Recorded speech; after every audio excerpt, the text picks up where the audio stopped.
Welcome to Daily Thetha la ku SABC 1. Saze sajabula ukuthi sithole ithuba ukuthi sihlale nawe khona la ku SABC 1 sikhuluma khona inkulumo zethu ezibalekile ezabantu abasha. As you'd notice that the studio, we do not have any studio audiences, and of course we've respected the call and heeded the call of the president ukuthi singahlangani and not create any sort of form of gathering that is more than 100 people. Now of course in this today we look at the fact that one of the first cases that were found in the world were found in Hubei in China, which was reported between November and December of 2019. This led to abantu abaningi bazibuza ukuthi ngempela in the world what could come to our shores, what could we expect, and hopefully it doesn't. But unfortunately for South Africa, we did then start registering our first case of corona in South Africa, and that led to a widespread of fear. Nicolette Wagamashile, one of our push back Mapulaneng, and our Solenona Limla Matokisi and Isa Waka Gebashe. Lokonomoka Delisar level Lahunyakana Leona, that silver lining during this dark cloud rebate on COVID-19. Rubutsakorna, what are some of the lessons that we can definitely learn as a government, as a South Africa civil society, as business, but also in our personal lives? Rubutsakorna, what would you have changed about what is happening currently in South Africa? And what do you think the lesson is? We heard from the religious societies that they say, no, there is some sort of religious lesson that we need to learn. But we also understand, South Africa is going through a crisis like all the other countries globally. So, when in our right now as South Africans, remember that as Melody's already said, we do not have our studio audience, nor do we have our guests. We'll be connecting with them using technology. Yep. We can connect with you using technology on our social media. The hashtag is Daily Thetha, or you can send voice notes, video messages on 072-316-1329. But remember, again, please do use the hashtag Daily Thetha when you're talking to us. On the 3rd of March, as the year started of 2020, the first case was then reported in South Africa. Uguti, someone had, of course, a coronavirus, and this led to the question that was led by EFF MP Unaledi Chirwa, who did ask Uguti, in the terms of preparation, are we well structured? If we had pre-prepared before the time came, could we have not been in a better position? She then got a chance just to air her views. The threat of COVID-19 should have all of us concerned, as we can already tell who will experience the catastrophe on a greater scale, more so because the first case has been reported today in KZN. Minister Mzweli Kize is adamant that the Department of Health is ready to tackle the virus. We know that this is not the truth, as a mere seasonal flu in South Africa claims the lives of 6,000 to 11,000 people per year. If your department cannot contain a mere flu from claiming the lives of our people, when there are preventative measures through vaccines and primary health care, what will you do to contain coronavirus? Majority of South Africans still do not know what coronavirus is and are subjected to fear-mongering and lack of information, and yet we have a supposedly functional and prepared Department of Health to counter a virus that has destabilized some of the strongest health systems in the world. If coronavirus can make a country like China build a hospital in weeks and yet still claim thousands of lives, what do you think it will do to South Africa that takes 10 years to build one dysfunctional maternity ward? The very little our populace that has access to internet and social media are subjected to the ignorance of ministers who have no shame in wearing incorrect masks and tweeting about their ignorance with pride. But as usual, the EFF is very magnanimous with solutions, and we will share them with the department and the minister with the hope that you will put and prioritize the lives of South Africans before your Point ego. of order. Yes, Honorable Deputy Speaker, can the minister listen? Will pay attention and listen. Please. Honorable We are giving Ndlozi. wisdom there. You are busy Honorable having a Ndlozi. chit chat. Please. Honorable Ndlozi. This is great wisdom. Listen. Now, Daily Thetha had a show earlier on in the season speaking about South Africa's readiness for the coronavirus. And I think it's a sentiment that Naledi Chirwa is actually highlighting there. And that's what we're going to be talking about, Daily Thetha. We're going to be highlighting some of the issues around homelessness and what is the contingency plan for them. Also, looking at the leadership of government. But for now, we had Ludo Kwasi go out into the streets. Do they feel like government is only reacting now because Molweni Mzansi Afrika, igama lami ndinguludwekazi Ndlazi and I am at your service. Namhlanje neDaily Thetha sisestratweni sibuza abantu abatsha what lessons did they learn from coronavirus lena. I think the first thing that registered engqondweni yami kukuba xa kuthiwa ijonga immune system uba injani na ndaba novalo, because I know if someone has flu around me, I'm guaranteed to get that numb. So masijonge ke ngoba zintoni izinto sizilungisa xa sisijonga yonke le nto yenzekileyo. What will this experience really teach you? Masiyeva abantu abatsha uba bafunde ntoni nabona na, and how are they going to change their lives after this?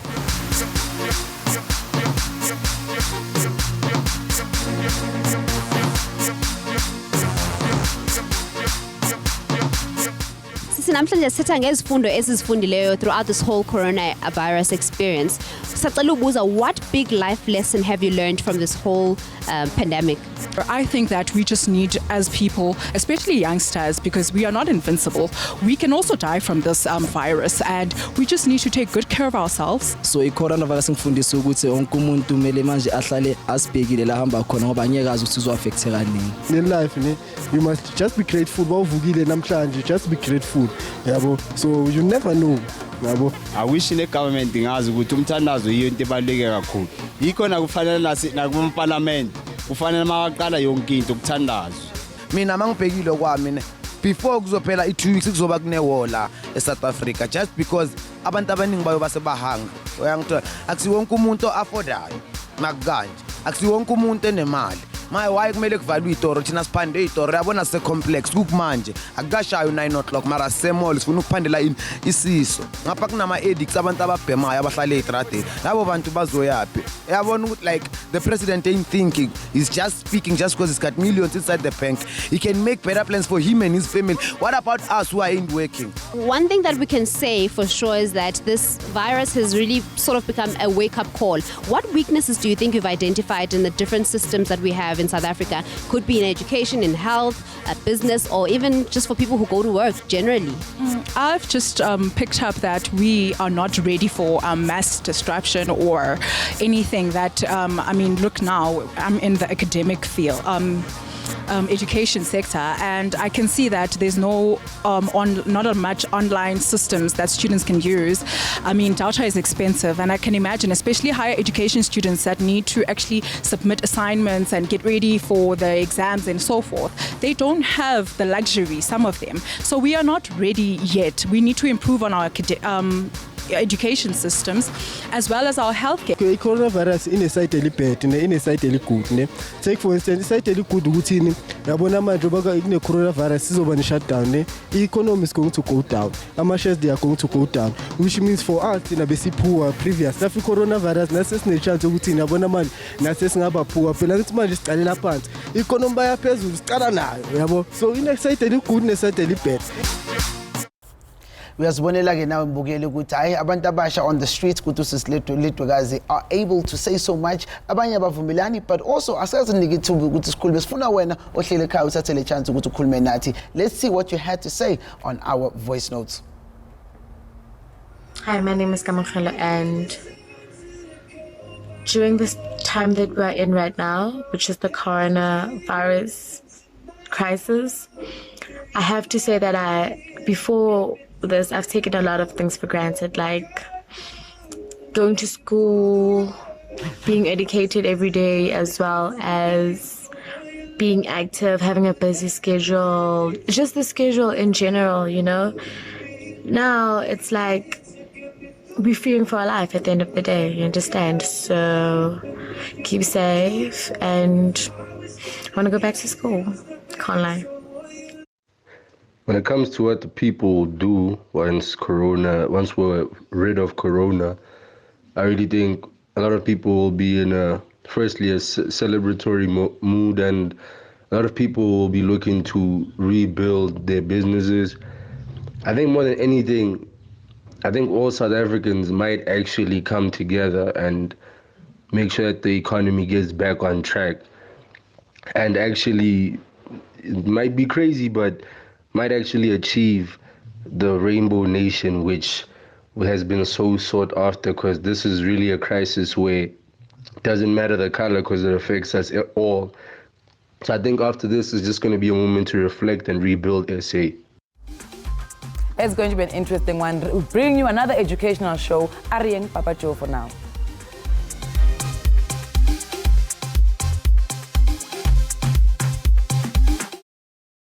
Siyajabula ukuthi usahleli nathi lana ku-Daily Thetha on SABC 1. And of course, with that, it also kind of reminds us ukuthi from the announcement that was made by the Minister Obabheki Cele and talking about the restrictions of travel emgaqweni and abantu not allowed to be in certain spaces at certain times, it then left us with a very big question ukuthi what happens to those who are disadvantaged, laba abanganamakhaya, laba abahleli emgaqweni who don't have a home to go to and don't have a shelter during this time and season, which gives us then an opportunity ukuthi sikhulume kancane with Leona Pinar, who is the CEO of what we call the Mold Empower Serve, where they get to, as an NPO, kind of utilize their funds to help people that are on the streets throughout South Africa, from Joburg to Port Elizabeth and Cape Town. Leona, we welcome you to Daily Thetha on SABC 1. Thank you very much. Privileged to be here. Leona, just a question to understand. During this time and season, as we see, a lot of shifts have been made from our ministry, but have they consulted you during these times as NPOs who are helping people who are on the streets?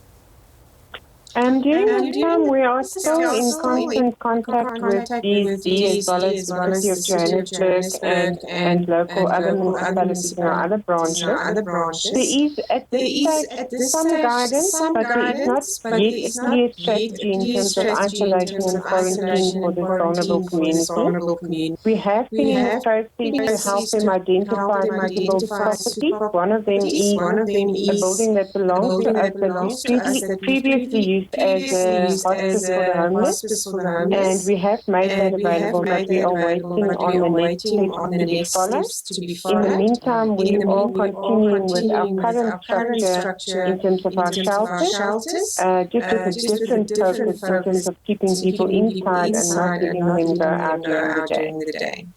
But Leona, have you consulted with government to ask why now?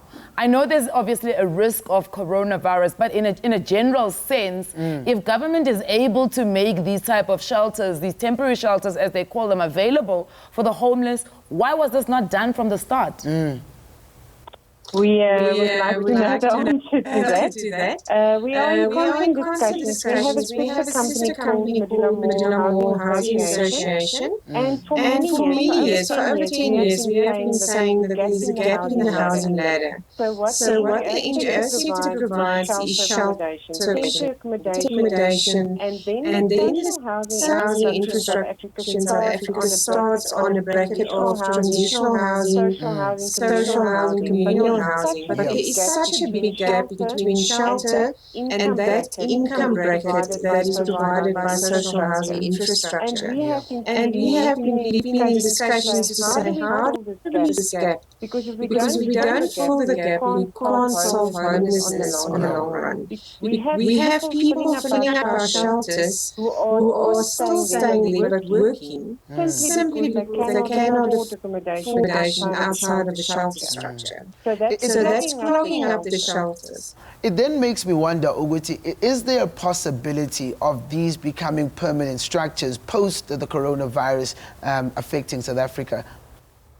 That's definitely part of our discussions to say, let's not just think corona, let's think long term, let's identify buildings that on the long run can offer us a longer term solution. And I really love the idea, considering the fact that there's so many people who do need housing, who do need homes, but also do need to be considered. Have you felt that the sponsors that you have as an organization have been forthcoming in these conversations, or do you find them not really knowing where they stand at the moment?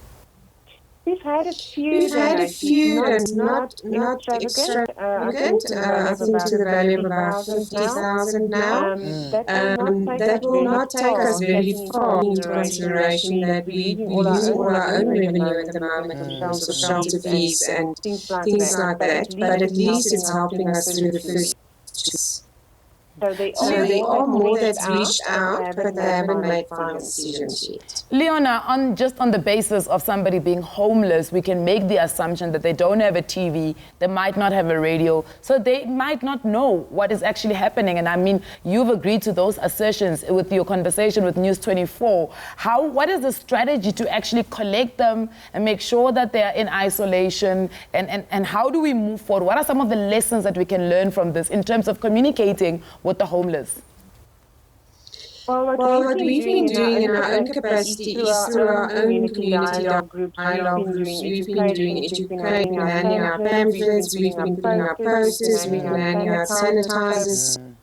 We've been encouraging to come wash their clothes, so there's a more regular change of clothing because the virus do live on your clothes. We have been trying from our side, but there's yet no coordinated effort in addressing this. And if there is, we're not aware, but we've had our meetings, we've sent our proposals through. So what we're doing at the moment is we're doing what we can for the communities that we're involved with. We are scared that when the first outbreaks start happening amongst ourselves, they don't know where to go. So we are trying to guide them as best possible. We've set up a WhatsApp line of our own where they can reach us in case they need help. And we have our team on standby to address to needs they respond.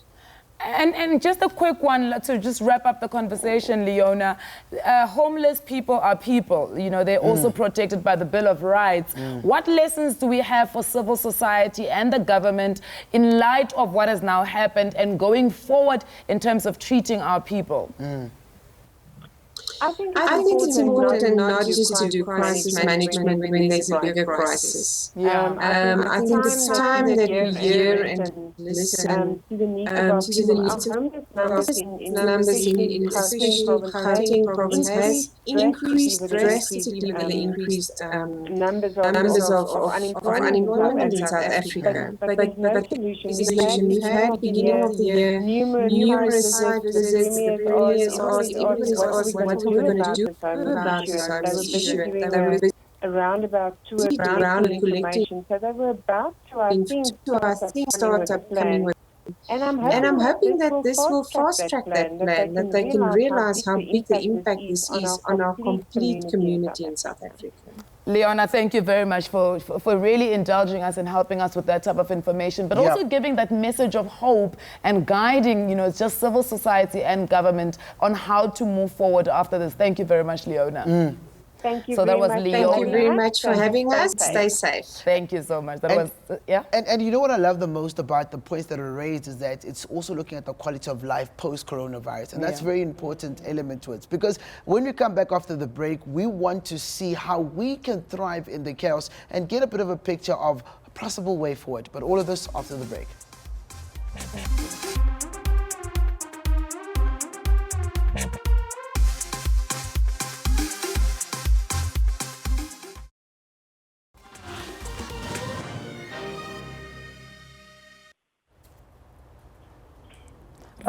Back here on Daily Thetha on SABC 1.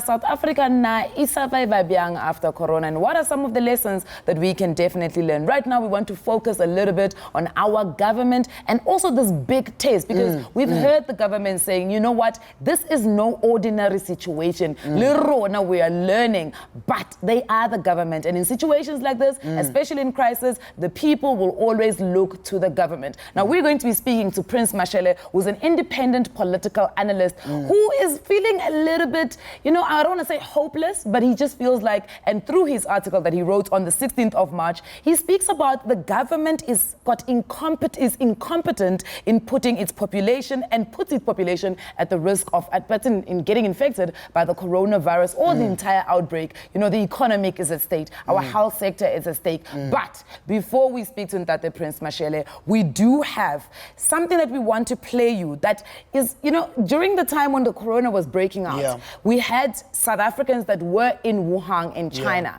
We repatriated them, but South Africa was divided by that. The decision to repatriate them really put South Africans also at a test to say, do we want them back? Do we not want them back? Will they put us at risk? Let's go and hear what they had to say. While the quarantine site is now under lockdown, Well, this says there's a clear indication from the evacuation team in Wuhan that it's all systems go. We just want to say thank you for the message of support. Thank you for everything else that has been prepared for us in South Africa. The team is ready, still in high spirits. We're just finalizing our final briefing before we go to the airport to go and pick up your people. We'll be with you tomorrow, early in the early hours.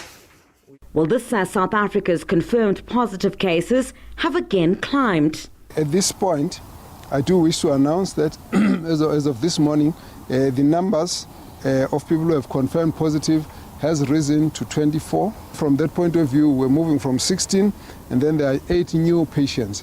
With that, South Africa is looking at mitigating the economic knock and is still assessing whether to change its stance on key areas like travel restrictions. The issue for us is to be able to evaluate how much impact and our response to it so that we can limit the effects to ordinary South Africans. Now all eyes are on the arrival.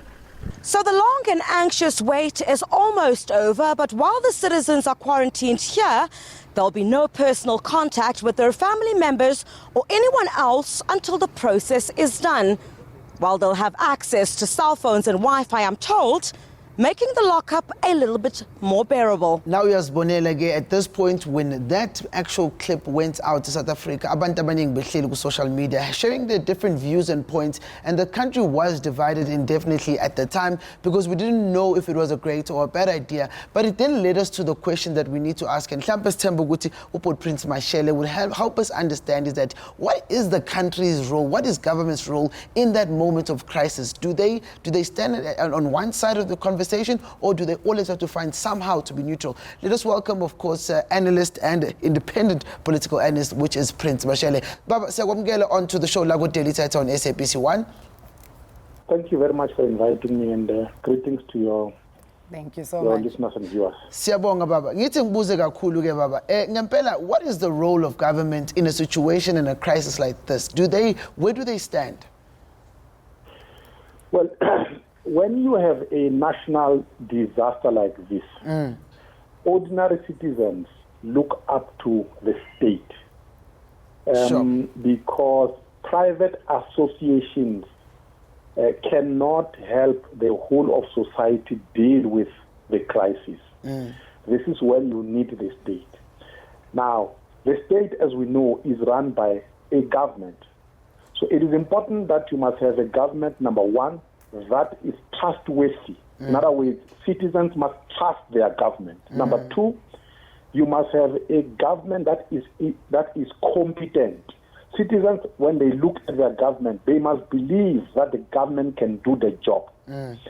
Once you have those two elements in a government, you then inspire ordinary citizens to play their part and to feel that they are part of a bigger national effort. So you do need a government that is trustworthy and a government that is competent. Thetha Prince, just on that note, maybe because the government, if they are a listening government, are they reactive or proactive in your understanding? Well, with regard to the coronavirus, I mean, when I wrote the article in mid-March, I was very frustrated at the time. Because at the time, government was telling South Africans not to panic. Yes. And the response on the part of government at the time was very slow. When we could see already that this virus was wreaking havoc in places like Iran, in places like South Korea, in places like Italy.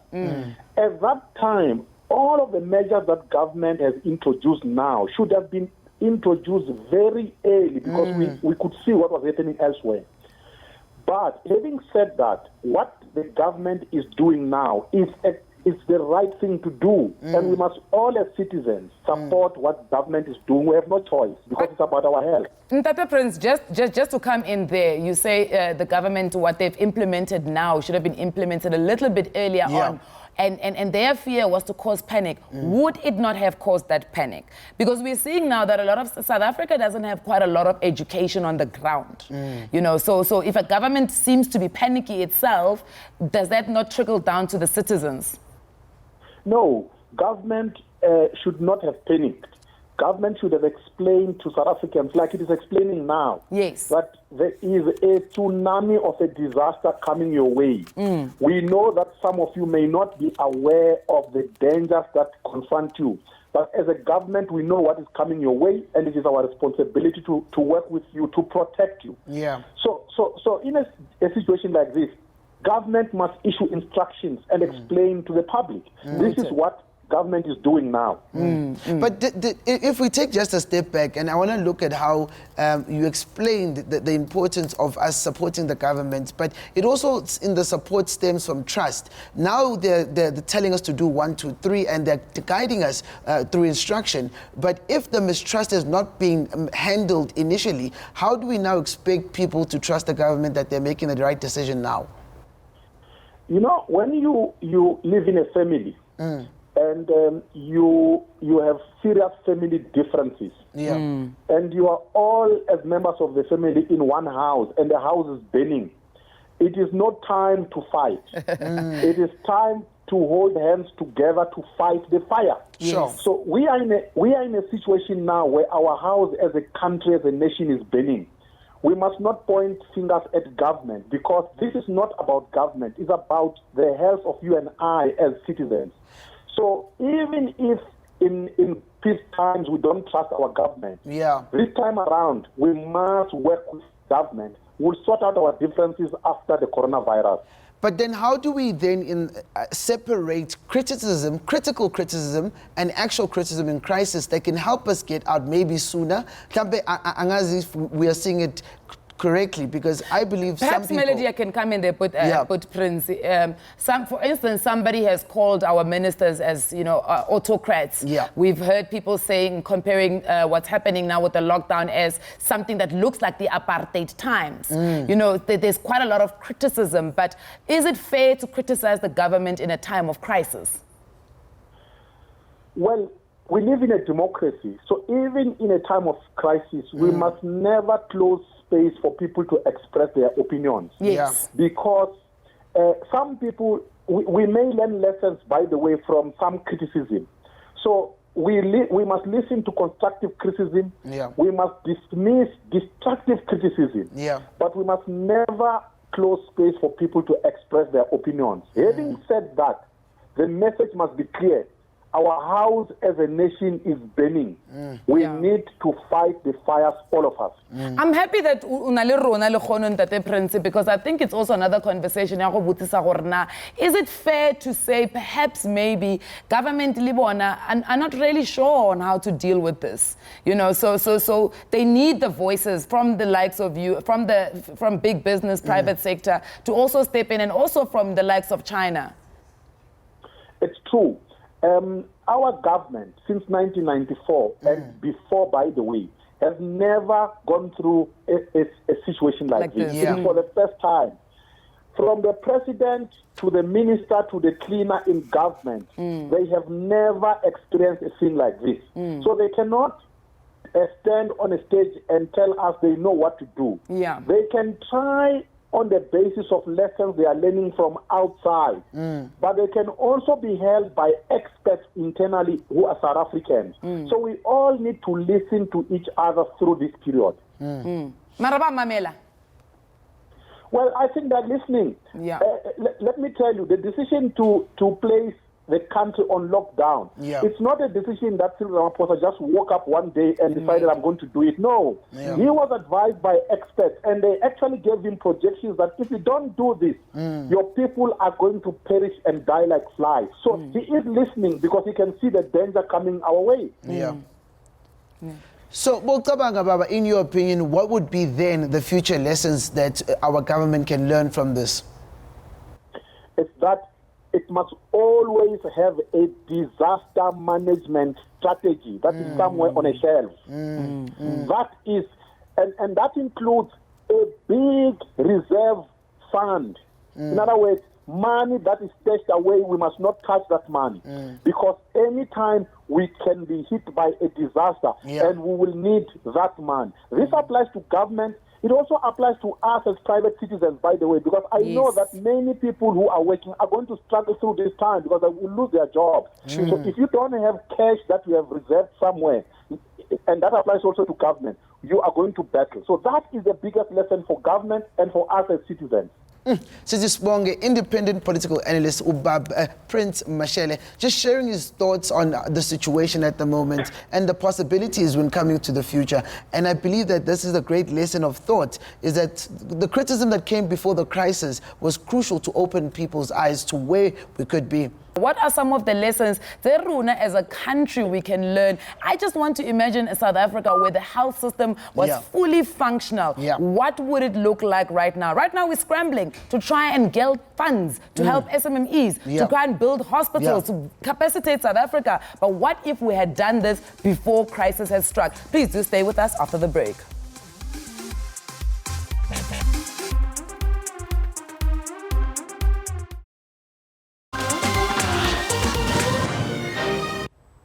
Sagamwela back to Daily Thetha Lagu SABC 1 as we continue our conversation about the lessons that we could have learned, that we can still learn about the coronavirus in the season of us looking at the future and what could have been prevented. You would remember that in the time we were in preparations of the coronavirus and how little we knew initially in our actual story, and then we were triggered by something that we're going to talk about with Sydney Mochoko, who is an independent journalist and writer who gets to give us light about his article that he wrote. But before that, I would love for us to just take a peep to the day the president had said we are going to go on lockdown. Have a watch what the president had to say.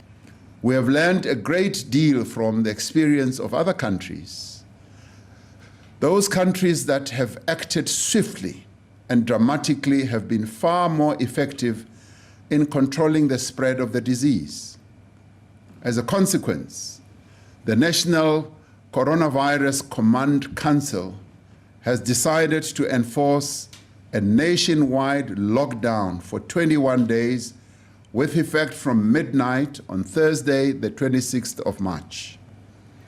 This is a decisive measure to save lives of South Africans from infection and save the lives of hundreds of thousands of our people. While this measure will have a considerable impact on people's livelihoods, on the life of our society and on our economy, the human cost of delaying this action would be far, far greater.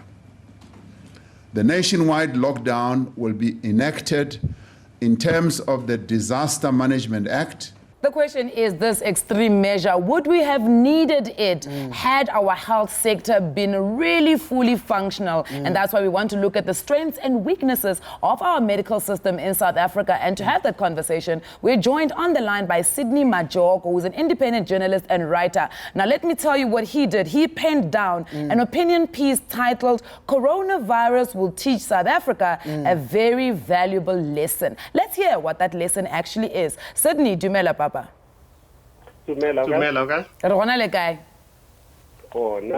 Welcome to Daily Thetha. We just want to go straight into, the conversation about, your opinion piece. You're talking about a valuable lesson that South Africa is going to learn. Can you perhaps maybe just give us a little bit more on that? Okay. Basically the opinion focuses on the fact that there are things that we know are wrong about the South African health system. For instance, we know there's a huge shortage of doctors, there's a huge shortage of medicines, and we hear daily of stories of people who go into those hospitals. I mean, you remember last we had a case where a lady was chained to a bed and things like that. But I mean, the article was saying is that the things that we are going to hear when Corona really strikes are not new, but they'll be magnified and multiplied for everybody to see. So to be exposing what's really there. And more especially if you think of people who have always been on the defensive, saying that no, the government health system is working. Right now, there wouldn't be this much panic if it was working as it should be working. So essentially, the coronavirus is going to emphasize what is already wrong with our health system. Yes, basically that's it. If people actually believe that there are enough beds in our hospitals, then nobody should be panicking about our hospitals being overflooded by corona victims. But that is our biggest fear. So people see what is happening in Italy, and then they realize that the minute that capacity is reached, and it would be reached quite quickly because we don't have enough infrastructure anyway, people would have to be at home and not get the treatment that they might need to survive the virus. We're not the same people that are safeguarding ourselves by preventing. We're just waiting for a cure. Aren't we being irresponsible in that manner? Definitely. We are being very irresponsible, and this is one of the other lessons that the virus is teaching us and is going to teach us. That it's very easy to have opinions and formulate opinions when those opinions don't really have an impact. But in this case, you are formulating an opinion about oncoming doom, about something that is going to happen. And when you just willy-nilly share that opinion without really knowing what effect it's going to have out there, it is hypocritical and it is a little bit irresponsible. But Sydney, just a quick one. Gonale a very harsh saying ka Afrikaans, ere as jy dom is moet jy voel. And I want to just really connect that. Do you feel perhaps maybe South Africans are not making the connection yet? Renka catch a corona, I'm going to need a hospital bed. And perhaps that's why we're still being a little bit irresponsible in terms of reacting to this lockdown. No, that is quite true. But part of that equation is that we must remember that I think people in times of extreme panic do not have resources on which to call on. By that I mean, for instance, if our education system had been solid enough, for instance, we would have people fully understanding what a virus is, how a virus is, just the basics. But what we have right now, I mean, we went into stupid debates like, no, this thing is only coming for white people. No, this thing is only coming for them. But if you know and you understand how a virus spreads, it needs a biological system. It doesn't care what color that biological system is. It doesn't care where you live. It doesn't care how much money you have in the bank. So it becomes an equalizer.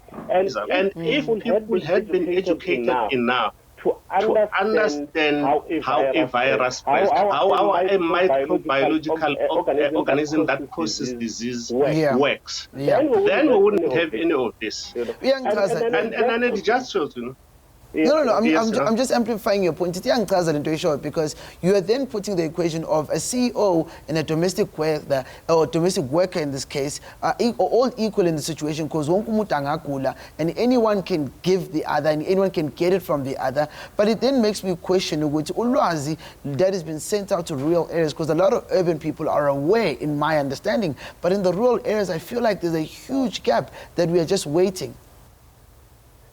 That is quite true as well. Think about it. The little panic that we've had over the past 3 or 4 days after the president announced the 21-day lockdown, people then embarking on this journey going to the rural areas.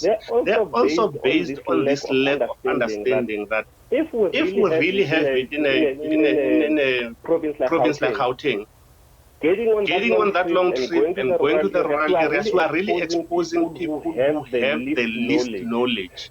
So us in Gauteng, we're more likely to internet, more likely to be watching TV, we're more likely to have this information on our fingertips. But here we are. Yes. But Sydney, I want to shift the blame a little bit also to the media space. I saw most of the press statements or press conferences. You know, if you look around the room at the journalists that are there, I wasn't seeing any of our community media there. You know, I wasn't, and I don't know, how does the filtration from Lona Lelengi, perhaps your more urban media houses, how do you get this information to the smaller media spaces? Yes, no, I mean, that is quite true. I remember, I think, listening to one of these radio stations, and somebody raising exactly that point, saying, look, we made the assumption that everybody has a phone, everybody has internet, but how do you really get this message down to a person who to listen to their radio probably needs a battery or something like that. It is, I mean, it magnifies the inequalities. You know, we always quip that South Africa is the most unequal society in the world. And this is what the virus is coming to really say. The CEO who can really protect himself gets all the information, and the person right at the bottom of the food chain is the one who lacks that information, and that's the person that we should be protecting. You know, there is this interesting TED that Bill Gates gave in 2015, where he said that world's biggest threat, is not a bomb, it's not, it is actually a virus. If it was to come through at some point, we would have a serious problem. I think says Vala. And that is exactly what came through.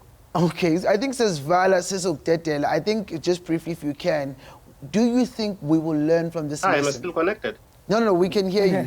We just want to find out, will we learn as a country from this lesson? Perhaps if you can just answer that briefly.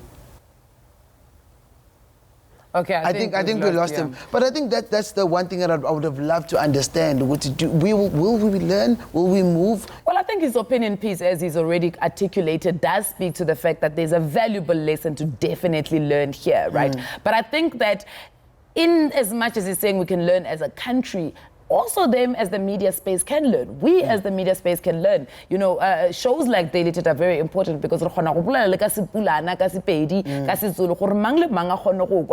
the WhatsApp lines are all in English. You know, most of the institutions are communicating in English. Ke tlo understand the young virus if a gona motho a mpotsa yona ka language o nna ke ikwishishang, because I called my aunt ko magaeng. She was like, ke re kona go na le lockdown ara ngesikhone thina kuyenza lento le.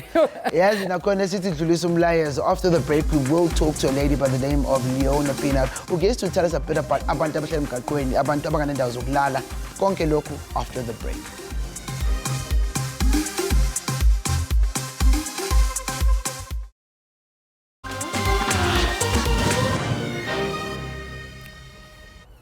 Sajabulu uthi nisahleli nathi lana ku Daily Thetha ku SABC 1. As the saying goes, when there's a mess, always know there's an opportunity of a message. And njengoba sihleli njenge South Africa, sibone ukuthi corona bifikile with these challenges, and it's coming, and it's really taught us a lot of things. Even on today's show, usifunda okuningi from our guest Uput Sydney, and who's also made some critical points about the future. And I think it's a quite interesting one, because for me, everything that has been discussed it's almost reflections that we also heard from Uludokazi when she was on the streets with our people. Let's go and hear what they had to say. A wise somebody once said, when you fail to plan, you plan to fail. I have to think that coronavirus isifundise loo nto njengangoku, and at least mna ndifunde into okokubana lungiselela nantoni na engenzeka. Igama lam ndinguLuthokazi Ndlazi, sisestratweni. We are asking young people what lessons did they learn from coronavirus, and how do they really predict ukuphila after this? Masiyababa bathini na?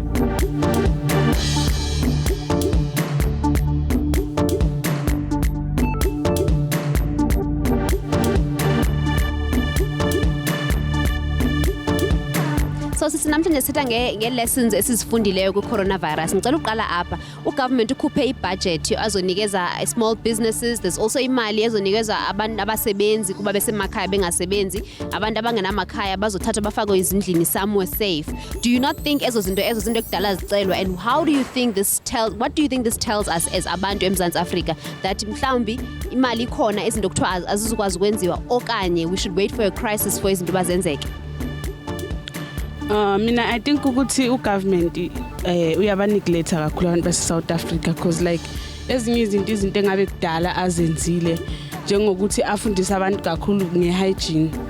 Abantu izinto zokuba clean abasijwayelanga, because ngabona sisebenzele estradini ama-sanitizer kusizinto esizisebenzisa like every day, sisebenzisa ngaleso sikhathi leso. So like I think ukuthi izinto kumele basifundise abantu leso. don't think ukuthi bekumele sizisimele le pandemic ukuthi yenzeke. I think government bekumele ayenze lento from the onset, like into bekumele ayenze from dala, you understand? So yeah, I don't think bekumele sizisimele this pandemic. I really think that the government should have gave us the budget before this coronavirus. I mean, we cannot act when we have to panic, you know. We cannot act in a state of emergency. I feel like if the government really believed in black businesses, they would have did it a long time ago. I mean, they're just using this as an excuse to liberate our people. A lot of people have been struggling before this thing, so they're not recognizing those things, and I want to like basafara for reals. So a disease like coronavirus, it shouldn't be the only thing that allows people to see they should act upon other crises, you understand? Because like everybody is out and about trying to get their lives together, but they're not getting any support from the government. But coronavirus, everybody wants to take part in that. So yeah, I feel like they should have done it a long time ago. There was no need for it to arise first for these things to occur. So I think it's really unfair. It shows that there's some part of greediness or selfishness that is there in the government. We only need to react when there's a crisis. Ne?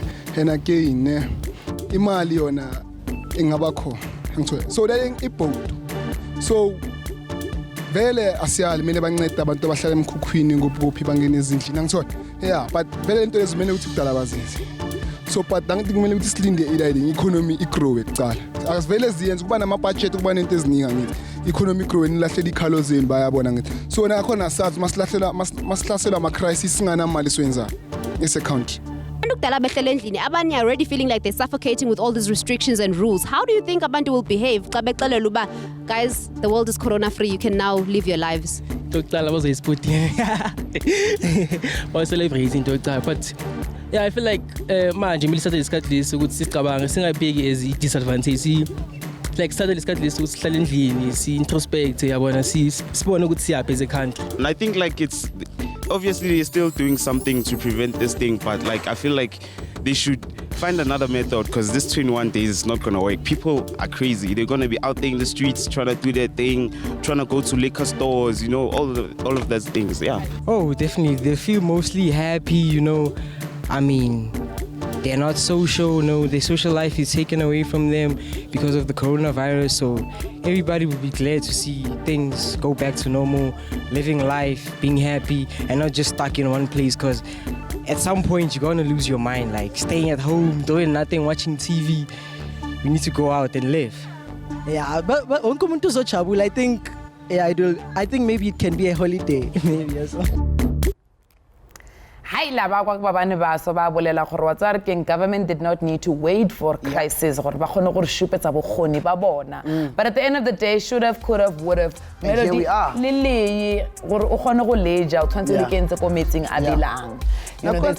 There's opportunity in this chaos, you know.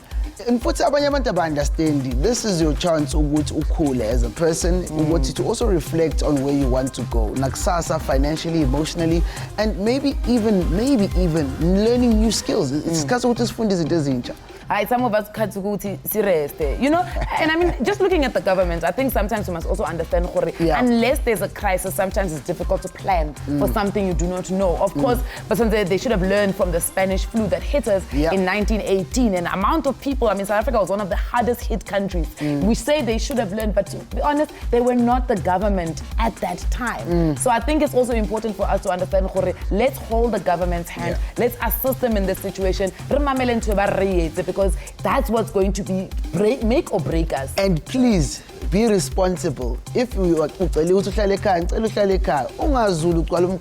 it's not fair on other people. You're risking other people's future. In actual fact, there are legal steps that can be taken against you. We've seen some people have cases being raised against them. But right now, it's not the time for us to say it's all doom and gloom. There is an opportunity. We are going to be able to get out of this because you know what? We are South Africa. Thank you very much for tuning on to Daily Thetha and goodbye.